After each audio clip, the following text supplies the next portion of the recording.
I think this is probably one of the first videos that I've been able to make where it's actually a topic that I find myself enjoying talking about. And what I'm talking about is the loot box bill that Senator Hawley plans to introduce in the Congress. Now, last I checked, he has not introduced it yet. Um, I'm very curious to read it. I will be making a video reading the legislation after it's introduced. But since this is something that is legislation, lets me talk about video games. Yay! Something I like to do. Um, so let's talk about the issue. So first off, what are loot boxes? So people have used the argument that loot boxes are basically like baseball packs back in the day, and that may be true in some instances, but it's not true in all instances. I mean, personally, I don't remember any baseball card pack I ever bought coming with a rocket launcher, and my friend's baseball card pack coming with a water gun. So right there, you can kind of gives you an idea of what's wrong.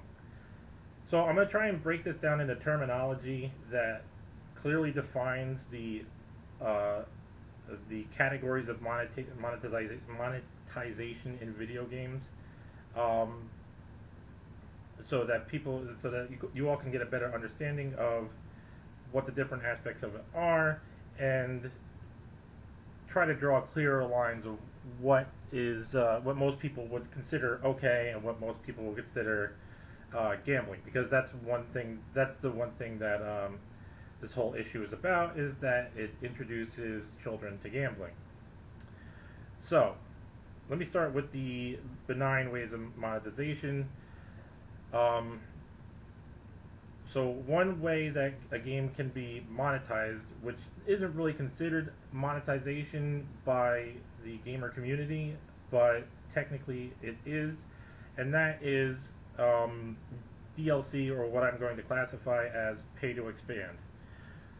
So what pay to expand does is basically takes the core engine and all the core mechanics and designs in a game, and it unlocks new areas, unlocks maybe new ways of interacting with the game, unlocks new like characters, storylines to interact with, and so forth. Um, Now, on its face, this is not really a bad thing. Companies have been doing it all the time. I think it's a good way to expand games that people really enjoy.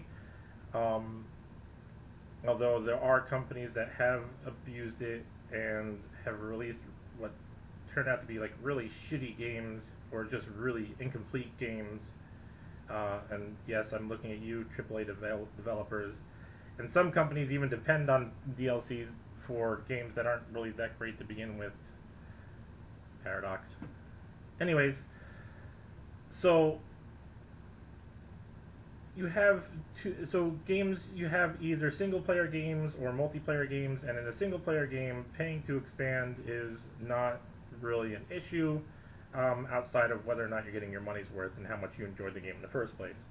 In multiplayer games, it can become an issue if there is some sort of competitive element within the game, and that's basically what this whole issue with loot boxes all revolves around, is the competitive elements.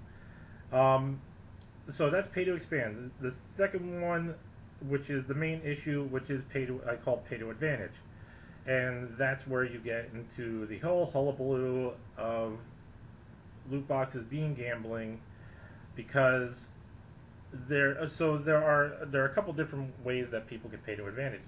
Some people flat out know what they're buying. And there are games where you just spend money and you get a booster, a limited use booster, either limited by time or by play. And what it does is it makes you stronger than those that you're going to compete against. So basically, the only way you can be competitive in these games is to constantly spend money on these games.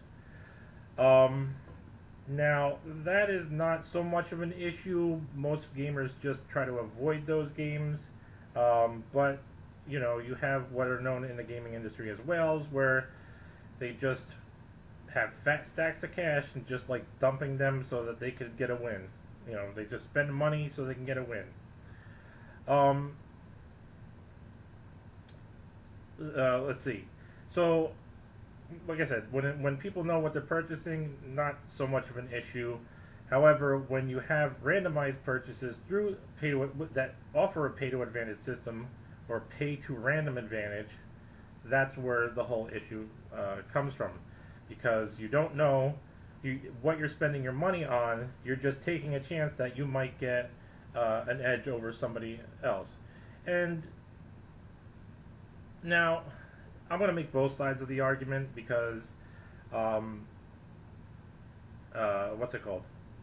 Because it's legitimate to look at both sides of the argument, of any argument. That's one thing I've always said before. So, the one side of the argument is obvious. It's gambling. You're not sure what you're getting, and and then there's the whole stigma of spending money to try and get an edge over somebody else. So you're just throwing money, hoping for the edge you get, and you're not going to get it. The other side of the argument is that people can, if people buy into it, okay, if people do purchase this stuff willingly, they purchase it willingly, knowing what they're getting into. And the problem with now on the other side, the first side is the problem is you have kids who may or may not be responsible and who are just swiping their parents' credit cards to buy all this stuff. But if it were just adults, that's let them spend their money. That's how most of us feel. I mean, most of us in the gamer community are just like, if it was just adults, it would be fine. But since you have kids that don't know any better, and a lot of parents who don't know any better, they're being taken advantage of by their kids that are being taken advantage of because of these things that are done, utilizing addictive personalities. And getting randomized things is not an uncommon thing. In competitions, you have things like Magic does. You get like a starter pack and like a couple of booster packs, and then you got to make a deck from that and play other people. But the difference in that is that everybody's still on the same playing field. You just got this set of stuff, try to make it work. So you can see that there's a bunch of little nuanced differences in both sides of the argument. But ultimately what it boils down to is that it winds up being, because there's no limit on it, it winds up being something predatory. And because of that, there should be restrictions put in place so that people can be protected from these predatory practices. It winds up being the same thing as like payday lenders. Oh, you need money fast. Here, have some money. We're just going to charge you. You borrowed $100. You got to pay us $100,000 by the end of the year. It's somewhere similar to that in some aspects. Not exactly, but it's the whole overly predatory nature of it. So. And that's what I'm hoping that this bill focuses on, is that it's the predatory nature of people competing with one another and spending money to try and get a randomized advantage. But I also want to continue and talk about other monetization systems. So another monetization system you have is pay to customize. And customize just means purchasing different what are called skins. These are just different, they just make your character look different, they make whatever thing you use in the game look different. They have no difference on the actual gameplay whatsoever. This is something nobody really has a problem with. And there are a few games that have been successful with raising money on that system. And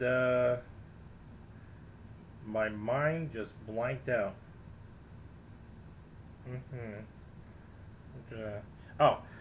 There is also one other monetization system, which is pay to skip. I call it pay to skip. So you have 4 monetization systems: pay to expand, pay to advantage, pay to customize, pay to skip. So what is pay to skip? Well, pay to skip is like Candy Crush. Okay, you use all your tokens. I don't know, but all I know is I looked at my aunt's credit card statement after she passed away and saw like fucking 10 pages of dollar transactions to Candy Crush. But anyways, so you have these games that work on a timer. I like to call them click and wait games. So you'll click to build something, or you'll play a game. You'll play the game, but you have limited plays of that game, and then you have to wait for something to. You have to wait for a timer to run out before you can continue, or you can pay money to continue the game, or to either continue, play again, or to skip. Skip the timer for, like, if you're building, like, say you're playing like a game where you're building a city or something like that, and the building like your hospital takes so much time. Well, you can pay like $2 and skip building the hospital, things like that. Those are things personally I don't have too much of an issue with, but unfortunately, when you have games that wind up being competitive, like you will have these games where you have your own little kingdom, and you're building all these things in the kingdom, and you have troops and so forth, and you can go out, attack other players, raid their villages for resources. Well, then that pay to skip becomes a pay to advantage system, because you can just, okay, I'm going to skip this building, build this up before the other guy does, and then I'm going to go raid his town for all this stuff. So, yeah. I'm hoping that with this video that you understand how monetization is utilized in games. Like I said, you have the 4 categories that I classify things under, which is pay to expand, pay to advantage, pay to customize, and pay to skip, and how they are used and can be predatory. Can be predatory business practices, and yeah, and let's not forget the children's, because yeah, that's a real issue. So, and it's also, you could also make an argument for it being an issue with regular people also. The whole gambling idea. We do have gambling laws. My state has gambling laws. There's a lot of states that have gambling laws. Gambling on its face is something that should be like, oh, no big deal, but unfortunately a lot of people, it triggers things in their head that turn out to be not so great for society. And this is just one of those hard decisions that we have to come together and make and say, no, unfortunately, these people are fucking it up for the rest of us. So,